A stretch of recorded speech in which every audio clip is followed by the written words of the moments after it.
Hello and welcome to episode 67 of the Spotlight Games podcast. My name is Patrick, and today we are going to be reviewing the Callisto Protocol for PlayStation 5. We're joined by Boston Mike to do so. We'll get to him in a minute. Fuck you, Boston Mike. We're also going to be talking about the future of this year, 2023, the games coming out this year, what we're excited about, what we're not excited about, and so on and so forth. So why don't we jump into the show? I already told him to fuck him, but let's introduce him. Boston Mike, welcome to the show. How are you, sir? I'm doing great. What's up, dudes? It is a pleasure to be here. I am so excited to talk about games. Yeah. Specifically, I don't know if I'm super excited to talk about one game, but I'm super excited to talk about games, plural. Okay. Hey, that's honestly, you're in the right place. That's all we need. Also joining me to my screen right, my actual across the city, Cayman Darty, the dumpster boy himself, my sweet dumpster boy in the flesh, in the dumpster. How are we doing today? Patrick, I'm doing fantastic today. As you can tell by the look on my face, the sound of my voice. Ooh. That's all I got. I'm sorry. Sure. There's nothing clever that's going to come out of me today, probably. A lot of anger, maybe. Sure. Yeah, here's the thing. I don't think we always need to be clever. I think sometimes it's okay to be our real, authentic self. And if your real, authentic self is just here, feeling a bit bad, that's okay. We can talk about it by way of talking about the Callisto Protocol and video games, because this is the Spotlight Games podcast where each week we talk about the latest and the greatest in the world of video games. You can get it by subscribing on your favorite podcast app of choice or on our YouTube channel at Spotlight Games Pod and twitch.tv/Spotlight Games Pod every Tuesday at 8 p.m. Eastern Time. Follow us there so that you're notified when we go live so you can be part of the conversation. Cayman? Yes, sir. Save Trash Cinema just had an episode released today with the three of us. It's true, yeah. Tell the folks at home about it. Yeah, so Save Trash Cinema today, while you're listening to this episode, whether it be live or not live, we covered the 2007 Grindhouse collaboration, part one of the Grindhouse collaboration, Planet Terror by director Robert Rodriguez. It is a high-flying action zombie film with lots of blood, guts, and Rose McGowan with a gun for a leg. So it's a good one, guys. I mean, if I do say so myself, I mean, it was the three of us who did it together. Sure. So. Sure. Yeah, your post on socials today mentioned Quentin Tarantino's droopy balls. Goopy balls? Droopy or goopy balls, and then gangrenous testicles, I think, was another thing we said, which both are accurate, honestly. Both are accurate. I shared it. I shared your share, when you're tagged, it's like, share this to your story. And my mother responded. And she goes, ooh, Tarantino is creepy to begin with, and now he has goopy balls. Gross out. Yeah, there you go, Louise. Oh, come on, Louise. Mama Patrick. Come on, Louise. I know she will never hear this ever because I don't think she knows how to listen to podcasts. But shout out to Mama Lou. Yeah, absolutely. Do you remember, Patrick? I'm not to sidebar for a second. Do you remember the time that we attempted to watch Die Hard 3 and your mom walked in and she walked in like right at the opening of it? And if anyone who's seen Die Hard 3, you know exactly what we're talking about. She was not pleased with our choice of viewing of that. I certainly do. That's my best memory of Louise, honestly. Sure. Is she more of a sequel type of lady? Is that why she was mad? She's less racist than I think the Die Hard movie is. Yes, the opening of that movie, at least. She was not pleased with the fact that that movie's opening existed, period. Yeah, it's not good. She didn't like Christmas. She wasn't a Christmas. Well, Die Hard 3. Does Die Hard 3 start at Christmas too? No, that's like middle of summer. Yeah. Middle of summer in LA. Seasons. Yeah. No, it's in New York. Middle of summer in New York, I think. Ooh, New York summer, not good. Not good. We also this week have a new episode of Spotlight TV, our newest podcast endeavor, in which hosted by the late Jeremiah Parker Hobbs, because he passed away today. May he rest in peace. Damn, that was a short-lived podcast. Yeah, he didn't die. But each episode, we're doing a deep dive into The Last of Us on HBO. We just covered episode 2 with myself and Cayman. And hey, Boston Mike might be making an appearance here in the near future. We'll see. That's going to happen. But go to we're on Apple now. So right now I think it's Apple, Amazon, and Spotify is where you can get the Spotlight TV. So go give it a listen, give it a follow if you're interested in three nerds talking about The Last of Us. Because I think I'm gonna go out on a limb, Cayman. I'm gonna go on a soapbox and say I think it's a really fucking good podcast. I think we nail it. I love it. I love it. I will. Hey, you know what? You guys don't have to do it. I'll do it for you. As a fan, as a person who supports the troops, the podcast is great. And if you don't listen, then you don't support the troops. Thank you. Thank you. You're such a patriot. I know. See, yeah, it's New England Patriots. All right, it. boys, we have gone on long enough. We've had too good a time in the opening of the show. Why don't we jump into the topic of the show that we start with every week, which is what we've been playing. We already said at the top of the show, we're going to be reviewing the Callisto Protocol. So we're going to talk about games that we've been playing that aren't the Callisto Protocol. So stick around for a few more minutes if you want to hear all about that questionable video game. Mike, you're our guest. What have you been playing that's not the Callisto Protocol since last time you were on this podcast, which was like months ago? Ooh, yeah.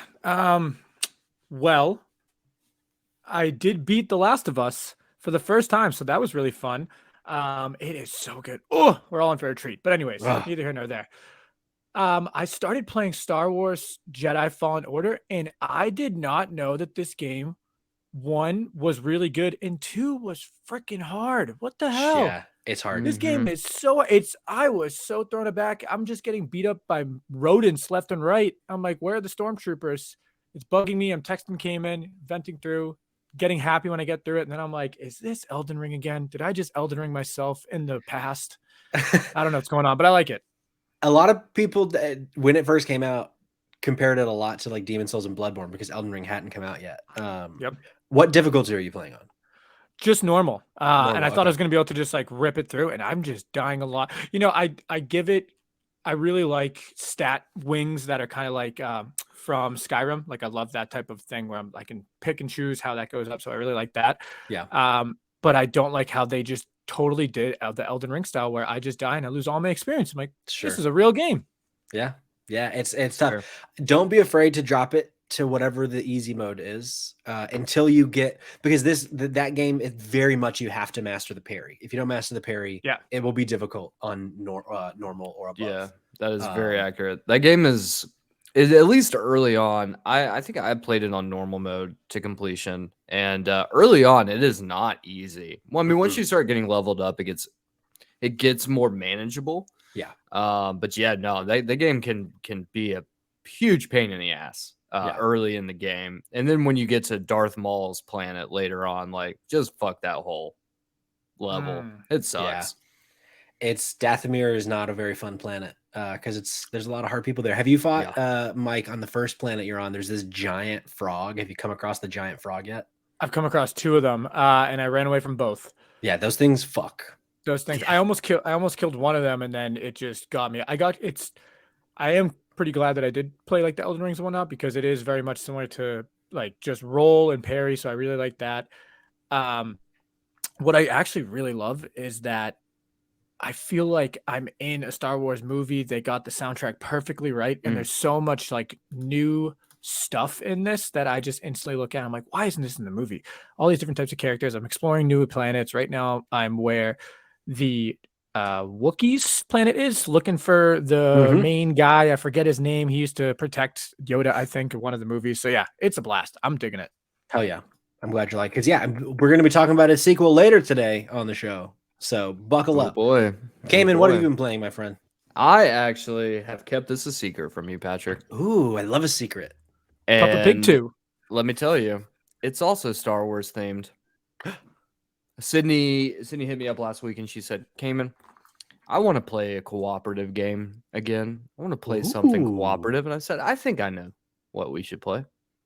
So we have been playing Lego Star Wars, The Skywalker Saga. Let's go. What do you think? It's interesting. It doesn't feel, I mean, it feels like a Lego game, obviously, but it doesn't feel like a Lego game in the traditional sense. Yeah, because you have a long history with Lego games. You played and platinumed several of them. Oh, yeah. No, I love the Lego games. And I was very interested in the mechanics of this one. They're very different. Like, so I guess to kind of explain for those uninitiated, a normal like a traditional Lego game, it's all level based.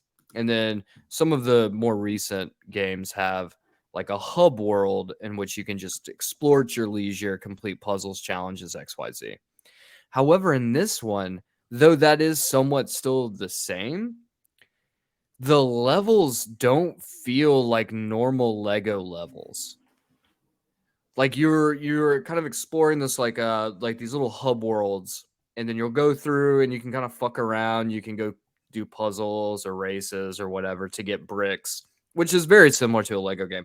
However, I think the big thing that's kind of weird with it is that like all of a sudden you'll just go up and hit a marker, and then you're in a level, and then all of a sudden the level's over, and it's like, all right, good, you're done. Let's move on to the next thing. And I'm like, whoa, wait, what? Yeah. What is this? That is Like, different for sure. yeah, there's like it doesn't seem as like heavy on like the normal Lego mechanics of like beat shit up, break a bunch of shit, move to the next level. This is like, hey, do a very small bit of gameplay that is normal, then go do just a bunch of puzzles if you want to, or not, and then just move on to the next thing. So I'm not sure right now how much I like that new style, but I will say it's just I've had a good time playing with Sid. Like, it's been nice. As you say that, I could see how, because so there's like 5 missions for each like chapter or level or whatever. And then there's the free play mode for that map, for that planet, for that city, whatever it is. Yeah. I could see, because a lot of the game is spent in free play mode, because there's only so many missions. I could see free play mode not really working in co-op. Like just running around. So what we've been doing is like, unless it requires both of us to be in the exact same place at the same time to complete a puzzle, which there are some like that. What we've been doing is like, well, both of us will just fuck off to the complete opposite side of the map and then essentially just work towards each other, completing puzzles as we go. Sure. And while the puzzles are fun for the most part, I don't know. It's interesting. It's not like a normal Lego game, for better or worse. I guess it really just depends on like your appreciation of that, or if you want something a little bit different that's still Lego. Like, I mean, you get that for sure. Yeah. But no, I've been still enjoying it. It's just not like a traditional Lego game, which was shocking to me. Yeah. Yeah, I guess for me, because listeners that have been with us for a while might remember last year when I was playing this, I adored this game, but it was kind of like the first Lego game that I really got into. And so I think that probably served me, having not played a lot of the Lego games before. Like this, it all felt very new, because I had tried several Lego games and I never really got into them as much. So that all makes sense. But I'm interested to hear as you guys play more, because how much do you think you've played so far? We are about to complete episode 1. Okay, so you're still pretty early. Yeah. We've probably put in, I would say, probably 6 to 8 hours total. Okay. But that's, you got to think like with the free play mode and the way that it's kind of modeled, like you can dump a shit ton of time in that. Yeah, so I would say majority of our time has been spent just kind of messing around in the hub worlds, or like the free play mode. Like just doing random things, and not as much really spent anywhere else, but yeah, I've been enjoying it though, for sure. Question for the both of you, since you both played it. Do you get to kill younglings as Lego? I haven't gotten to that point yet, but I really hope so. He killed younglings. I don't remember actually if you kill younglings in episode 3. So if I did, it didn't stick with me. That's good. How about that? I would say that if you got to kill them, that would have stuck with you. Well, you don't know me. Fair enough. True. You don't know me. Oh, can't see you either. You know who you do know? John in the chat. John, hey John. He says he's been playing the ultra competitive rank-based multiplayer FPS MMO open world strand game, Power Wash Simulator. Good. What a game. Yeah. Good. I tell you what, I played like 2 hours of Power Wash Simulator last year. I had a great time. I watched, they did a GDQ speed run of wash all vehicles for Power Wash Simulator. with 6 players, 6-player co-op, and it was one of the most entertaining things I've ever seen Hell happen yeah. on screen. Speaking of games done quick, though, Mhm. we've talked last week or 2 weeks ago. We talked about that the show that they did, and I've said before, speedrunning not necessarily my thing. Cayman, I come to you today to tell you I watched most of a speedrun yesterday of The Last of Us Part 1. So much fun. Ooh. So fun.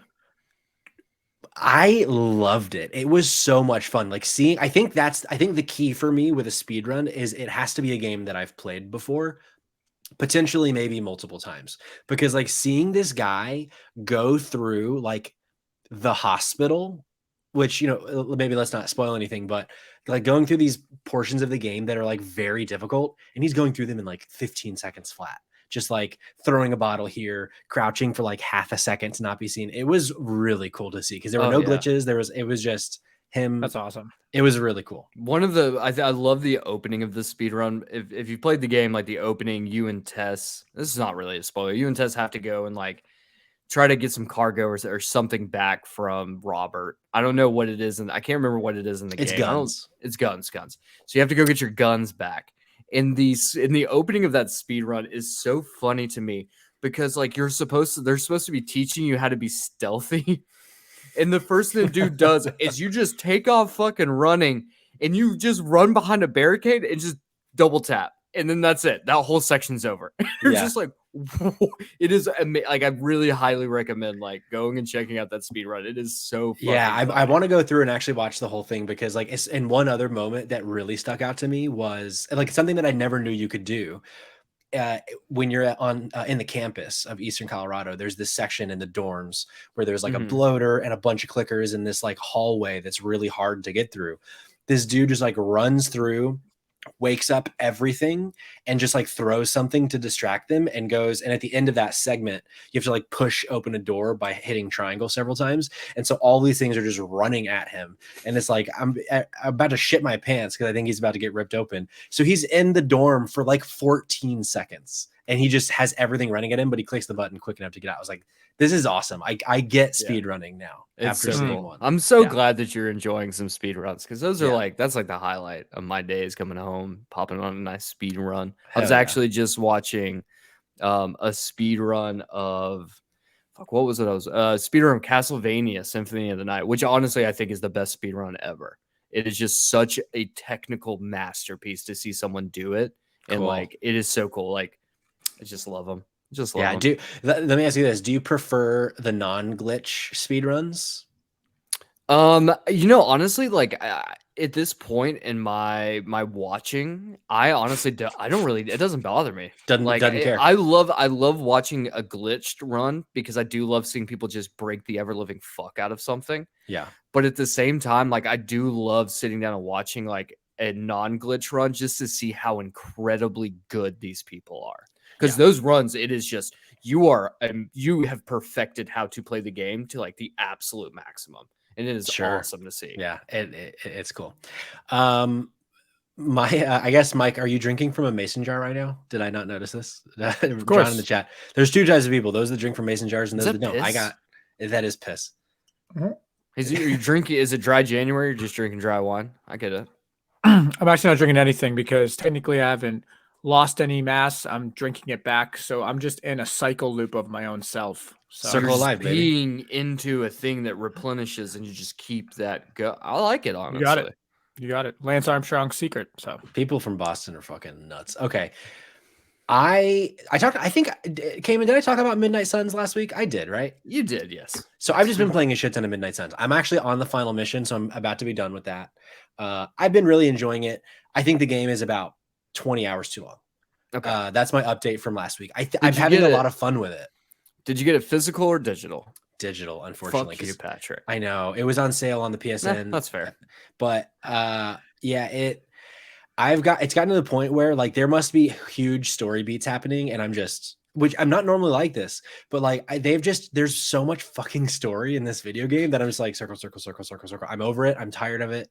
Like I'll watch the things that you won't let me skip, but otherwise I'm skipping everything because I just want to hit credits because the gameplay is still fun to me. it's doing the thing that a lot of video games do, when they don't have like a good game to stand behind, which I still think this is a good game, but where they're like, okay, this game could end now, or what if we shoe in like 10 hours of extra stuff that's just the exact same, but just more of it. It's like, you guys really didn't need to do this. Like, I would have been over the moon if I was done with this game 10 to 15 hours ago. But now I'm like furiously trying to finish this game because there's a game coming out this week that we're going to talk about later. And that game is Dead Space.